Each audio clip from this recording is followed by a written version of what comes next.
ರಾಗದ ಕೋಗಿಲೆಯರು, ನೀರಿಗೆ ನೈದರೆ ನನ್ನವಳು, ಆಡು ಎಂದರೆ ಆಡುವಳು, ನನ್ನ ಗಿಡಕ್ಕೆ ತಪ್ಪಿಸಿಕೊಂಡಿದ್ದಾಳ ಅವರಿಗೆ ಕೊಡು. ಅಬ್ಬಬ್ಬ, ಎಷ್ಟು ಸುಂದರವಾಗಿ ಕವನ ಆಚರಿಸ್ತಾರೆ. ಇಲ್ಲಿ ಇಷ್ಟನಾಗಿ ಬದುಕಿದ್ದರು ಬಲ್ಲೇ ಇದೆ ಕಾರಣ. ಜಗನ್ನಾಥನಿಗೆ ನನ್ನ ಕಣ್ಣು ಮುಚ್ಚುವ ಅಧಿಕಾರ ಯಾರು? ಪರವಾಗಿಲ್ಲ, ನನ್ನ ಮರೆತಂತೆ ಕಾಣ್ತಾ ಇದೆ.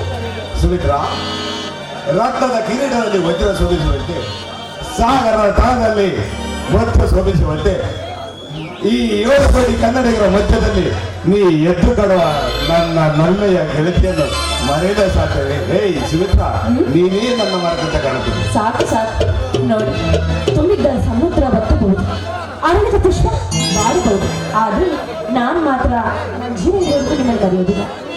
ಸುಮಿತ್ರಾ, ನಮ್ಮಿಬ್ಬರ ಪ್ರೀತಿಯ ನೌಕೆ ಸಾಗರದ ಹಬ್ಬದ ಹಲಿಗಳಿಗೆ ಸೇರುತ್ತದೆ. ನಿರಂತರವಾಗಿ ದಡ ಸೇರಿದರೆ ಅಂದೇ ನಮಗೆ ಪ್ರೇಮವಿದೆ.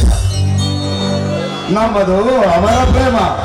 ಅಬ್ಬಬ್ಬ, ನಮ್ಮ ನಲುಮೆಯ ಆಸೆಯ ಕುಡಿ ಬರ್ತದೆ. ಶಿವರುಳಿದ ದಿಗಂತರಾಜ ಹಬ್ಬ ಎನ್ನುವುದೇ ನನ್ನ ಆಸೆ. ಸಾಕು ಸಾಕು, ಯಾಕೆ ಇಷ್ಟೊಂದು ಆಸೆ ಪಡ್ತೀರಾ? ಆಸೆ ಜಾಸ್ತಿ ಪಡಬಾರ್ದಂತೆ, ಏಕೆಂದ್ರೆ ಆಸೆ ಈ ದುಃಖಕ್ಕೆ ಮೂಲವಾಗುತ್ತಂತೆ. ಆದಷ್ಟು ಬೇಗ ನೀವು ನನ್ನ ಕೊಳ್ಳಿಗೆ ಮಣ್ಣನ್ನು ಕಟ್ಟಿ ಅಷ್ಟು ಸಾಕು, ಅದೇ ನನ್ನ ಭಾಗ್ಯ. ಸುಮಿತ್ರಾ, ಸುಮಿತ್ರಾ, ನೀ ನನ್ನ ಬಾಲಿಗೆ ಬಯಸದೇ ಬಂದ ಭಾಗ್ಯ.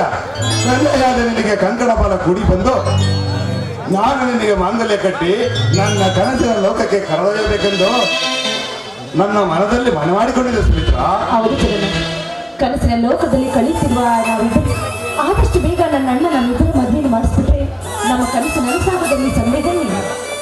ಸುಮಿತ್ರಾ, ಒಂದು ಮಾತು ಸುಮಿತ್ರಾ. ಒಂದು ಮಾತಿಗೆ 1000 ಮಾತು ಕೇಳಿ. ಸುಮಿತ್ರಾ, ನಿನ್ನಿಚ್ಛೆಯಂತೆ ನಾನು ನಿನ್ನ ಮದುವೆಯಾಗಿ ಮಧ್ಯದಲ್ಲಿ ನನಗೇನಾದರೂ ದುಶ್ಚಿತ್ತು ಒದಗಿ ಬಂದರೆ ನಿಮ್ಮಿಂದ ಮುಂಚಿತವಾಗಿ ನಿಮ್ಮ ಮಡಿಲಿನಲ್ಲಿ ನಾನೇ ಪ್ರಾಣ ಬಿಡ್ತೀನಿ. ಏಕೆಂದ್ರೆ ಮುತ್ಪ್ರೀತಿಯಾಗಿ ಸಾಯಬೇಕೆನ್ನುವುದೇ ನನ್ನ ಆಸೆ. ನೋಡಿ, ಈ ಪ್ರಕೃತಿಯಲ್ಲಿರುವ ಆ ಹೂವಿಗೆ ದುಂಬಿ ಹೇಗೆ ಪ್ರೀತಿ ಮಾಡುತ್ತೆ, ಹಾಗೆ ನಮ್ಮಂತ ಅನಾಥ ಪ್ರೇಮಿಗಳಿಗೆ ಆ ದೇವರು ಪ್ರೀತಿ ಮಾಡೇ ಮಾಡ್ತಾರೆ. ಕರೆಕ್ಟ್. 7 ಜನ್ಮದಲ್ಲಿ ನೀನೇ ನನ್ನ ಸ್ಥಿತಿ, ನಾನೇ ನಿನ್ನ ಪತಿ. ಹೂವಾಗಿ ನೀ ಹೆರಳು ನಿಂತಾಗ ತುಂಬಿಯಾಗಿ ನಾನು ಕಾಯ್ತಾ ಕುಳಿತಿರುವೆ. ನಿನ್ನೊಪ್ಪಿಗೆ ಅಪ್ಪಣೆ ದೊರೆತರೆ ನಾ ನಿನ್ನ ಮಧುಮಕರಂದನ್ನು ಇರುವೆ. ಅಬ್ಬಬ್ಬ, ಇಷ್ಟು ಸುಂದರವಾಗಿ ವರ್ಣನೆ ಮಾಡ್ತೀರಾ. ಸುಮಿತ್ರಾ, ಅಡೇಕಿ ಕೂಡಿದರೆ ಅಡದವರೇ ಬೇಕಿಲ್ಲ. ನನ್ನ ನಿನ್ನ ಪ್ರೇಮ ಕೋಟೆಯು ಭದ್ರವಾಗಿರುವ ತನಕ ಅದನ್ನು ಒಡೆಯಲು ಆ ಜಡ ರಕ್ಷಕರಿಂದಲೂ ಆಗದ ಮಾತು. ಸುಮಿತ್ರಾ, ಸ್ನೇಹ ಎಂಬ ಗುಡ್ಡದ ಮೇಲೆ ಪ್ರೇಮ ಎಂಬ ಗುಡಿ ಕಟ್ಟಿ ಮಾನವೀಯತೆಯ ಜ್ಯೋತಿ ಬೆಳಗೋಣ. ಈ ಮಾತಿಗೆ ತಪ್ಪಿದರೆ ನನ್ನ ಎತ್ತವರ ಸಾಕ್ಷಿ, ಅದಕ್ಕಿಂತ ಹೆಚ್ಚಾದ ಈ ನಮ್ಮ ಪ್ರೇಮವೇ ಸಾಕ್ಷಿ. ಇದಕ್ಕಿಂತ ಭಾಗ್ಯ ನನಗೆ ಇನ್ನೇನು ಬೇಕಾಗಿದೆ?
ಯಾವುದಕ್ಕೂ ಕಾಲ ಕೂಡಿ ಬರಬೇಕು ಸುಮಿತ್ರ.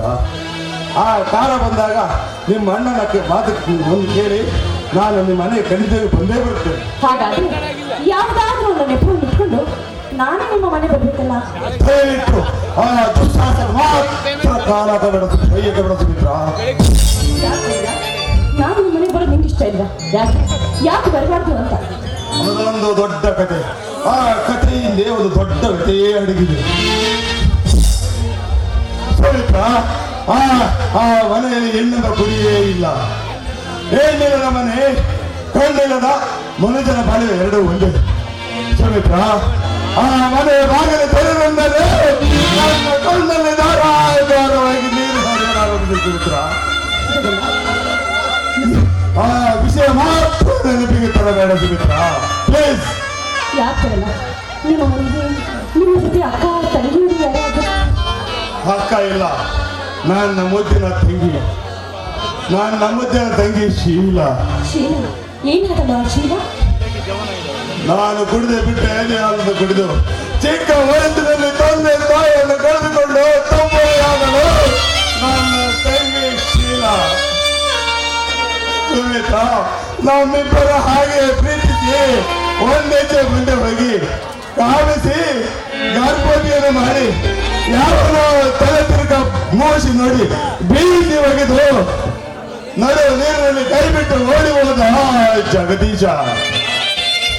ಯಾರ ತಂಗಿ ಮುಡಿ ತುಂಬ ಹೂವು ಮುಡಿದುಕೊಂಡು ತಲೆ ತುಂಬ ಮುದುಗು ಹೊತ್ತುಕೊಂಡು ಉತ್ತೈದೆಯಾಗಿ ತನ್ನ ತವರಿನಿಂದ ಅಣ್ಣನ ಆಶೀರ್ವಾದ ಪಡೆದು ಗಂಡನ ಮನೆಗೆ ಹೋಗಬೇಕಾಗಿತ್ತು.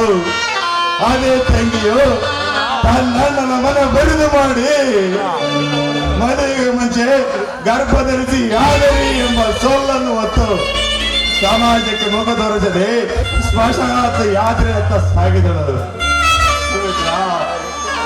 ನಮ್ಮನ್ನು ಸ್ವಾಗತಿಸಿದ ತಂಗಿಯೋ ಇಲ್ಲ, ಅವಳೋ ಇಲ್ಲದ ಜಾಗದಲ್ಲಿ ನಾನೂ ಇಲ್ಲ. ಪ್ಲೀಸ್ ಸುಮಿತ್ರ, ಆದ ವಿಷಯ ಮಾತ್ರ ಎತ್ತಬೇಡ. ನನ್ನ ತಂಗಿಯ ಸಾವಿಯ ಕಾರಣನಾದ ಅವನನ್ನು ಹದಪದನ ಮಾಡದಿದ್ದರೆ ಹೆಸರು ದಯವಿಟ್ಟು ಮುಂದೆ ಹೋದ್ರೆ ಮಾತಾಡಬೇಡ. ನಿಲ್ಲಿಸುವ ವಿಷಯವಾಗಿದ್ದರೆ ನಿಲ್ಲಿಸಿದ್ದು ಸುಮಿತ್ರ. ನನ್ನ ಜೀವನದಲ್ಲಿ ನಡೆಯಬಾರದು ನಡೆದು ಹೋಯ್ತು. ಅದೇಲ್ಲ ನೀವು ನನಗೆ ಒಂದು ಮಾತನ್ನು ಮುಗಿಸ್ಕೊತೀನಿ ಅಂತ ಮಾತು ಕೊಡ್ತೀರಾ? ನನ್ನ ಪ್ರಾಣವೇ ನಿನಗಾಗಿ ಮೀಸಲು. ನಿನ್ನ ಮಾತೇ ನನಗೆ ವೇದವಾಕ್ಯ.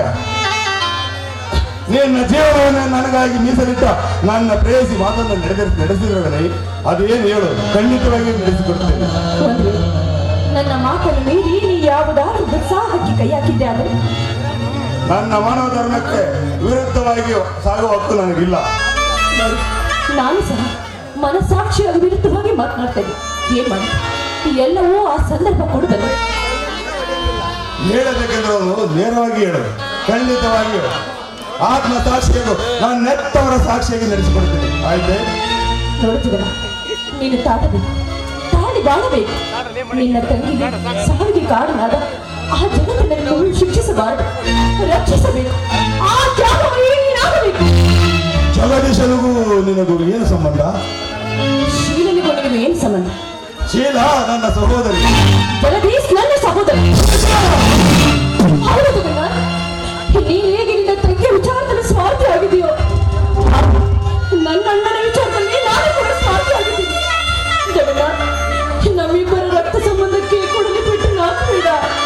ನಿನ್ನ ಕಾರ್ಯ ಕೇಳ್ಕೊಳ್ತೀನಿ. ನನ್ನ ಅಣ್ಣನ ಏನು ಮಾಡು? ಚೆನ್ನಾಗಿದೆ ನನ್ನ ಮಾತು ಸುಮಿತ್ರ. ನನ್ನ ತಂಗಿಯ ಜಾಗದಲ್ಲಿ ನೀನಾದರಿದ್ದರೆ ಏನು ಮಾಡುತ್ತಿದ್ದೆ? ಜಗನ್ನಾಥ್, ಈ ನಿನ್ನ ಮಾತು ಶೂಲಕ್ಕಿಂತೇ ಹಿತವಾಗಿರುವುದು. ನನಗೆ ಏನು ಹೇಳಲು ಸಾಧ್ಯವಾಗ್ತಿಲ್ಲ ಜಗನ್ನಾಥ್.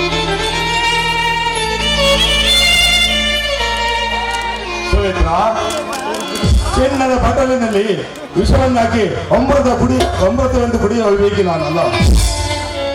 ಅಂದರೆ ನಿನ್ನ ಉದ್ದೇಶ? ದುರುದ್ದೇಶ ಬೇರೆ ಏನಿಲ್ಲ. ಹಾಗಾದ್ರೆ ಮಾತು ಹಾಡಿದರಾಯ್ತು, ಮುತ್ತೊಡೆದರ ಹೋಯ್ತು.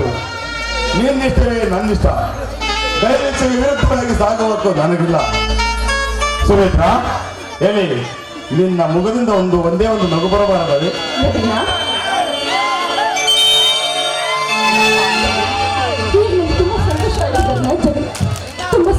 ಹಾಗಾದರೆ ನಿಮಗೆ ಸಂತೋಷವಾದರೆ ನನ್ನನ್ನು ಮನದಲ್ಲಿಸು. ಆಹಾ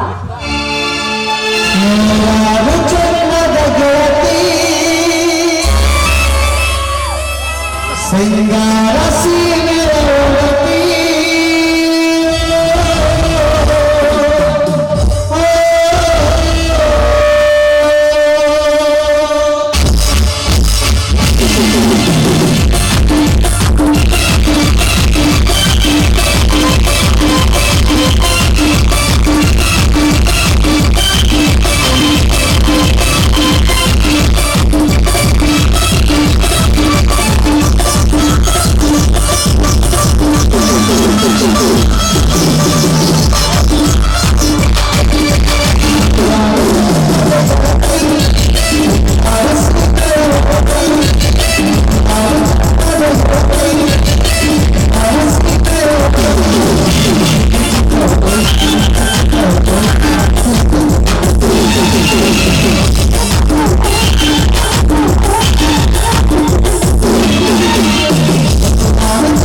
ಮನೆಯಲ್ಲಿ ಹಿರಿಯರು ಕಾಯ್ತಿರ್ಬೋದು, ನೀನು ಬೇಗ ಹೋಗು. ಹಾಗೆ